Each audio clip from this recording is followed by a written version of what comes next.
tade o Ghana krom ha enti se Nigeria for no so omo di twumu enti se jo mama nkasa ntimi San George no say yes we deacon or elder was sorry me boa Yeah, elder was sorry. Na say sankrofo we mu etimi be cassette MPP abanya. Let us say Ghana we have a big problem power. Serious problem. Because we are elder. We must say MPP for and 12 and I'm Dr. Baumia because Dr. Baumia Kremuni. That's what you guys are saying. Next of all, Sam George, we are elder, sorry, a puppet, a preachy. I'm a mumu, I say, we a Christo Siapo. Yenja Monsiamo, say the Christo here, a Christo Siamo. Next of all, when opportunity say, next, one went to me and consign the Nature say NDC for the say you go pon him no kwani enipa wo dey talk life about why ade pa wo share say me cause what say Ghana MPP NDC for almost scam Ghana for pa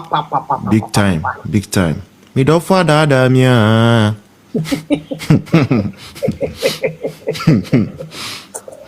na me dig Ghana for you to who you be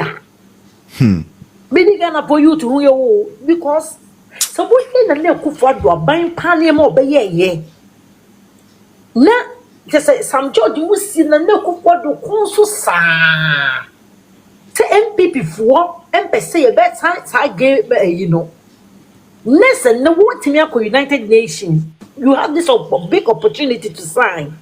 next one sa next NDC for your mom ye gay for ni bi on and they we asisi ko ne dey Sankrofo no this osho bo hu no mo ya bia o mo nyina ye gay no bio o mo panye na ko die nim no kra ye bia bebre enti Ghana fo mo mani na ho na mo youth mo mani na ho na this body de o mo ntimi me ye hwe mo my Ghana gay we ene ye me ye no mo to mo ye confuse o because o betimi share wo ba no no be kisi o betimi Ghana kwa ye de Christo something ye me kan say ye Ghana ye Ghana ye nkona no so o ma me kwa soli Sunday kura na wan kwa woni di yeah woni di ye di nyame so na tete wo my Ghana ne so wo samjo go say MPP abanya ansan na wo say promise samjo di kwa the so say o be share mahama asan yeah and now he fa tese ko mo be lie to this wo mo ye nipo wo mo tram tese aba wo ye to be this body tro na be fa apa no then so minim so wo be wo lie su bia no 2028 no e do tabo mi ana eko me da inshallah me da say Auntie Selena say ebusanfo that is it about the breaking news yeah to say kuje Tony Nkrofo mafa plane first class business class mo chili na mo kodo US ono me say muntu aba etia etrumutrumu no mo si Davida entu aba no ntia trumutrumu enti say de enche bia Ghana no ye beji trumutrumu etum esan say before any thing of the sort begins no it begins at the United Nations. So when they pass the resolution, then specific various countries will start implementing it. And so we hear something like SDG Goal 1, SDG Goal 3, all of them, idea yet to one by our United Nations. Yet two we are now specific of various countries no more implementing. Maya, good evening.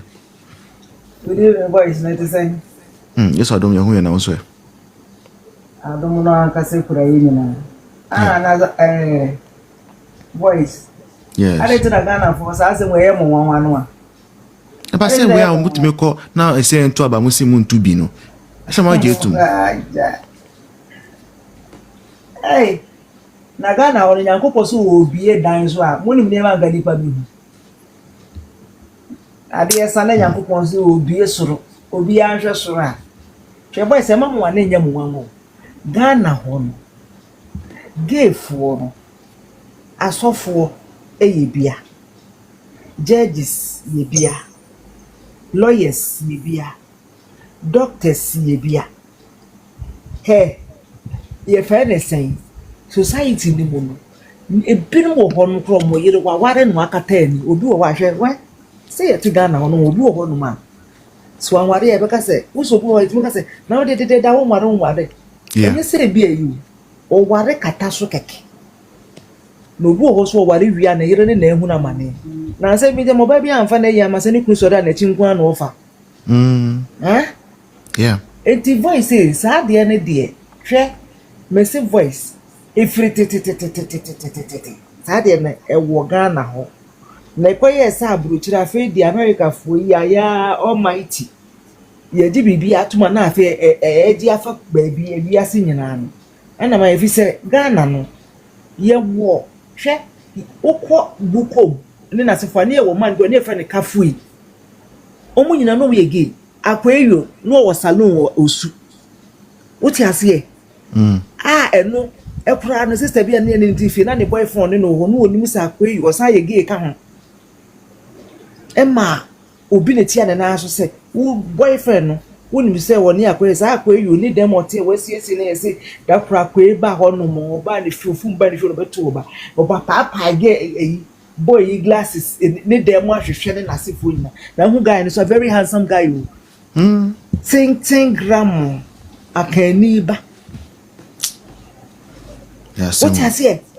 ope papa ne nyina no bi ne tia sister no wo ye fie on say guy no wa another girlfriend bi ne ma we ni beto no a opapa papa ne dem ne meto ne no say eh enti de nyame no what say na what here who go di tumu no asa dia be fa me nso no be man infection enti Ghana go ne de hwe a voice businessmen wo se bi no mo factories ne nasefo nyina mo factories ne nasefo nyina wo nje ndi se sankofo we mu no mu ye bia enti bi de we de ekoso na nyame ho na Ghana fo no o maka jo so mo pe nokore Ghana fo so mo pe nokore ana o mo pe nokore na mama se bi a woka bia no we di Ghana fo ehu ti mo se politics ne de would kan kure na we twantro kakra no aka nokore kakra yen kan nokore fenchem enti na na ro de na ye otan ne ahoya ana na nipa bi de tan no nyese hwe yo me say boy say ma na nyo wonwa adan me say the secret ge bi be kasa ne papa you osofo kese o Ghana was guy bi obo organ adan me be kan wa se ne na be kan wa e wo ma so de bia ne papa de oh na guy we de na guy no ebe se ono osofo ba ne pe so fo so nya fiancé on no eyi e wo ko ship match so mo ebe ye yawa enti ne papa de oh ana boy de wenya nice guy so bi an na wanti boy ni timbe sra mo ofie ni ade nyina won de odim de o se da kro o ba ho no security ni no ne papa so anso nkota ade enti so ye no say the boy ne me ko so man international ne cobra na ga ne so otu ka na okoye ni refi bibi ese so obefa enti se de papa ni so ko o so du baabi kakra na ohun se bibi ese nko de koje adekwa na baabi o ko na ohia bibi oja bibi ofi oba so security sata security man no so ama enti oduru ye na osi ye no ye yo owura dem ho a o so ne papa wo office kitwa bi wo omo ho no ma ese ho no ye ne bible studies ni o sa de corner no hwe no yinto okoya boy ne kuntrum ho ne papa eso ne so wo na chi ayeka girl ne say ayeka e dey na me hu afede ne papa say se wanya ahudi a na no e ya de ye na wenya girl ne so atu afiri ne papa fi wo se ne papa yo so pani papa na ka wo se so boni di wo Ghana kwa asembe pa enti watu afiri fie kura won ko fie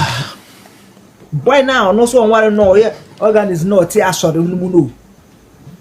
o fa papa de osofo ne fa na chi enti Ghana osofo na wo no bebre enti baabi a be fa bi o mu wo ho enti sa mra ne de nya de be ye adwuma o Ghana enti no monye ma home na Ghana fo na no ma yo ma dwen se o mu mpempuntuo ne to aba enti de na do ye nyina because fe ma me to voice de enti asofo no bi no mo against na do ne se o se de mama ba ye o mama me mo envelope no nsa bebe na do de so le be hwe Ghana fo nkola enu an na do ho tan efi se o mo de o ba na so de no ye anti so wusu mi pa be ka na do so be si na sorry de ama no wen so kosi cathedral yeah to fo se kan na do correction no wo gin na se for don't me friends ya sorry de wa bra wa afo ni bi no masisi ya sorry dan wo de enka ye mfa mam ye san be si ya sorry dan ka wo na nkwala nkomobrofo manya nka mana na ye show mu school e be transform o man no ye nyai ti me se Ghana de he enye ye no bi wo ho no ahu ye de ye wura Kristo mu efiri ye nkwala do se de na Sabrina ka no se kwasi ada wa nkwa asɔre a ukura no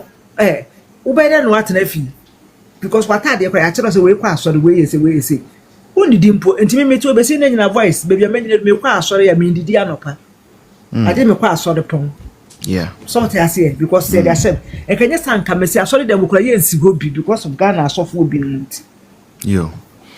me na ka me kwa sa wa man churches ni bi anka me jai ka me nko bi because omo nya no kwarefu yo me da say Maya. All right AY good evening pachoye no actually 5 minutes na me on next topic no so okay all right ofwa ofwa maga so nko podi meli ape meli you want corner me yeah yo me so behind him say Sam George ene Sami Jenfine okuje to abrakwa na omodi tumutum enya afi na eba ben omodi omuhutum ai say Sam George okoshia picture no kapo okochire wo parliament ho no ana wa ahu sa picture no yeah I'll show a phone so no say no de nya so enye case joma makasa kwa oye enya afi na eba base anka onya so onu akasa almost say Sam George kai say and do 1 week and 2 weeks your mama ba obe science adien how many months ni me nua be ma 6 months ko 7 months ni and this kai she say nkofo no omo akasa omo yi ade no o say yeah omo yi ade no so nya ade on bet me happy neso ya ka Ghana for but omo and next day Ghana yeah 7 months yeah 7 months tade ye Ghana promo ha